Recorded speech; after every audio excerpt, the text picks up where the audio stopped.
ubuphelele media. Isibona nokubingelela ihamende igcwele sesizweni. Bantwana benkosi bathe isikhathi sesihambile. Nkosana lohlala phansi. Ngiyabonga kakhulu. Angimazi Sibongo kodwa seneminyakanyana nje ebambelele unyazini kamina. Maze semncane lo mfana ngiyamuzwa namhlanje usiyabhesa. Seyindoda. Bambelela Nkosana shembe ukuphila. Amen. Bantwana benkosi sendabeni enkulu endabeni yesabatha.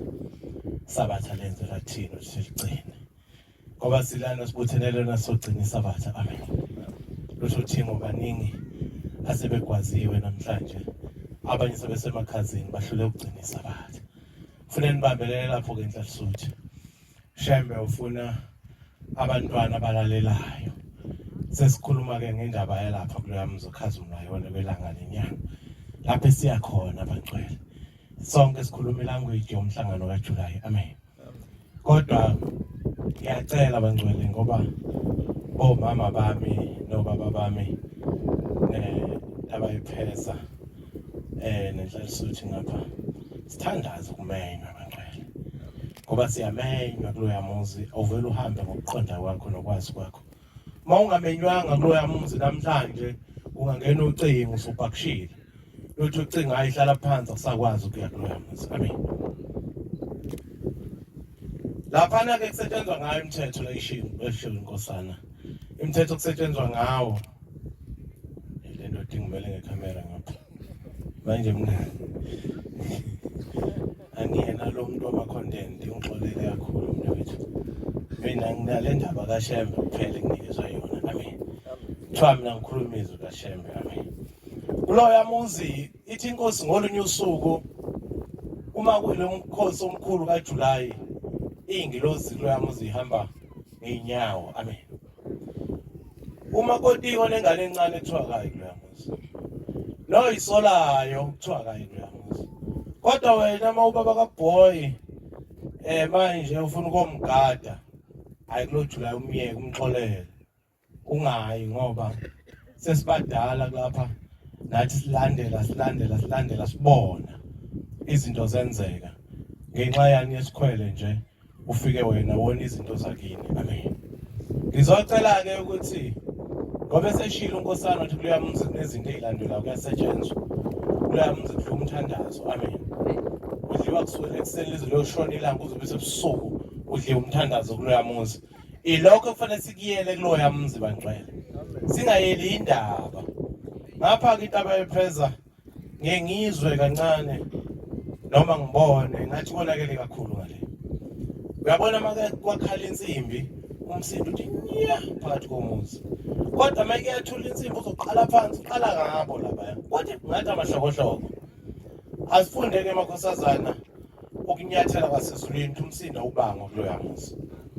Angazi umshumayelo noma unothisi ilanga liyanijezisa namhlanje. Ngoba phela nodwa endlezelanga bonke abantu bahlezi kuma-shelter lapha. Nina bathi nabaholotshali abahangula. Sifana nihanguleke ngapha. Futhi anizwa. Injalo ke indaba kaShembe bangcwele. Shembe ukhale kakhulu siselinda. Bobaba ukwasibuza umbuzo ukuthi sasingayile ngane eSwazini. Bathi befundisi ilibona bodwa laba engane benginabo eSwazini nabavangeli. Kwathi nya. Wayesekhuluma abuhlungwana. Wathi ngoba siya lapha kuJuly ziningi izinto ofanele sigweme singazenzi. Amen. Ababe khona bazwile ngeke ngichaze. Athi nani khona. Noma nivele niduke nje manifika lapha. Kwesinye isikhathi phela manje ngabantu mabe emkhehlweni kuyagcwala ibhasi. Mase kufanele kochonywa abantu bazonke ama-tavern lawo vele uxakeke nje sokwenzeni njani. Bapha abantu athi bethe baphezela umkhwenyana la uyochoma. Nala kungenzeka ukuthi ikhona leyo nto. Sithi siyafika lapho ubona abantu sebelena sokukhona ama-tavern lapha esangweni laSuthu. Angazi ukuthi nihlangana phike nawo. Kodwa ngithi ke mina akuphele lapho. Ithu inkonzo kahle kahle asikhulume ngoJuly. Amen. uJuly ke seyibaliwe izinto ezifuna ushembe ezingadingwa ushembe uyazazi. Amen. Kunamacala ukuthi ushembe ukhathele ukuqhula amacala ethu. Njalo sisuka la sifike kuloya muzi sifike sidala inkinga. Asiyidali ngani la emakhaya. Siuyeke ukubona umhlangano kaShembe. Mawufuna ukudala inkinga sidalela emakhaya, uyeke lo mhlangano wasezulwini. Kodwa uma uzofuna indlela, isho njalo ingoma yokuya ekhaya.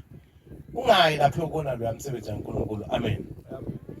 Asiyeni lapha bangcwele siyofuna ukwenza umsebenzi wasezulwini. Amen. Khona ke into esiyenzayo ke bangcwele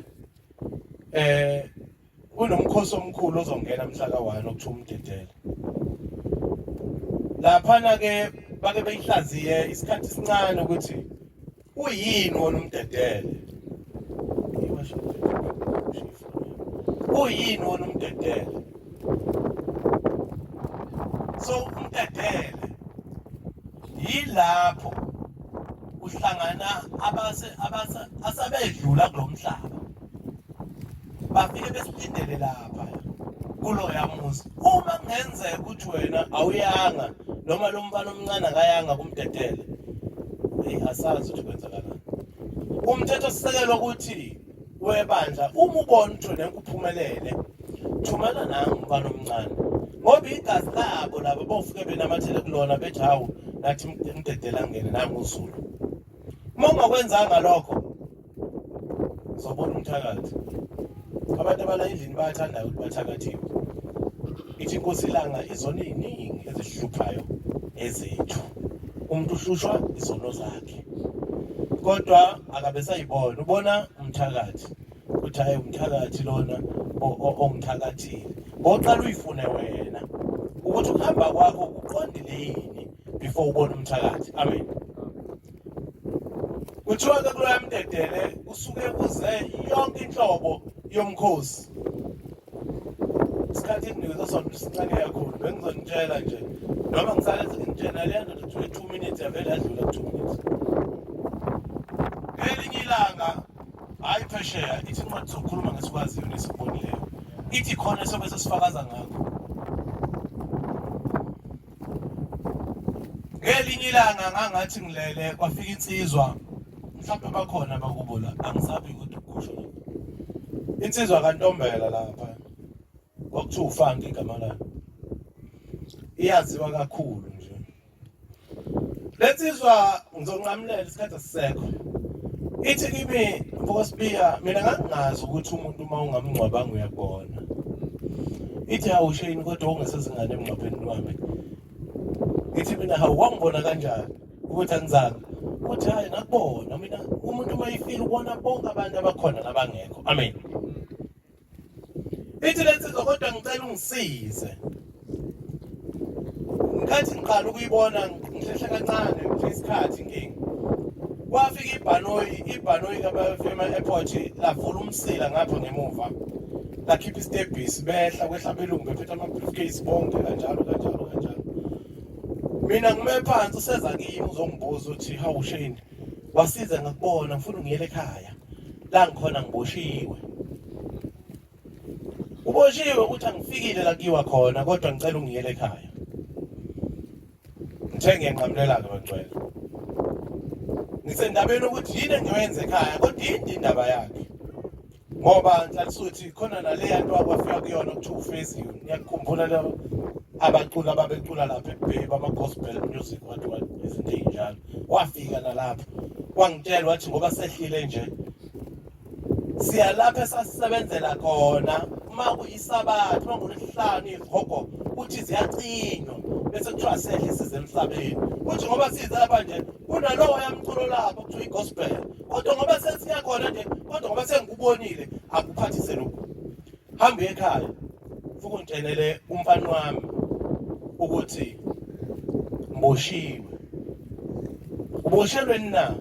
Uthi nganginikezwe yonke inhlobo yemali emhlabeni. Kodwa akaze ngilakhe iqhugwana. Uthi nje angenhla kuloya muzi yayingekho. Uthi umndeni wakaNtombela uhlanganile wasungibopha. Uthi ngiyakucela, ngithi mina kini ngizofica bani? Umuntu mayisemoyeni uyabona bengcwele. uthi uzofica undodana wami uzomfica uhamba imoto ebomvu.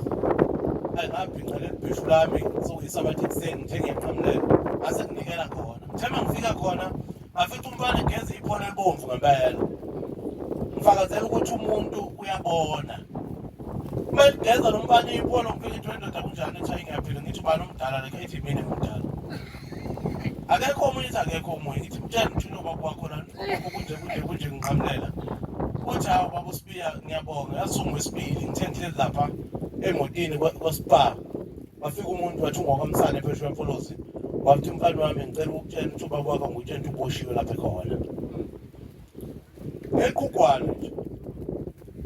Unayo indlela angayithi ake. Mose uphuma usuyalela kiwa khona kusasa. Kusasa kiwa le phela. Uzodlula lapho wena. Uzodlula. Ithi insizwa sengihlala phansi ey'ntabeni zaseSwazini Hlalisuthi. Khona umuntu okebe nenkinga lapha. Ebuza umbuzo ngisho ngani lo Shembe wena uNkulunkulu. Nginikeze umbhobho isikhathi esincane. Sifika lapha ey'ntabeni zaseSwazini. Ithi insizwa ningibona nje mina. Ngashaya uShembe wanephula ungayiveza lapho umhlane usabhalekile namanje. Hawu lo muntu washaya uShembe emshaya mthathathu. Uthi kithi kufika lobu buNazaretha. Uthi kwakusondela egcekeni ekhaya. Uthi la ngalimbe mayisiphenyeziwe inkonzo njengenjwayelo yesikhathi sasekuseni sika9. Uthi yasiyasha inkonzo kuyafundwa lapha. Uthi wasedonsa usikilidi wakhe waqonda endlini kababu wakhe ufica ifoto lenkosi ilanga lile ngodongeni. Wase udonsa ubambe. Athi nyakunyanya wena. Uthi kuyamthusa yodwa. Uthi ngabona ifoto exwayisa lethu. Uthi ngase ngihlehla nje. Uthi ngama lapho uthi ngabuka. Seliyeke ukuthi wayesethi lo mfo. Hayi ukuthi ngizwa ngixoxola ukuba sethi hayi.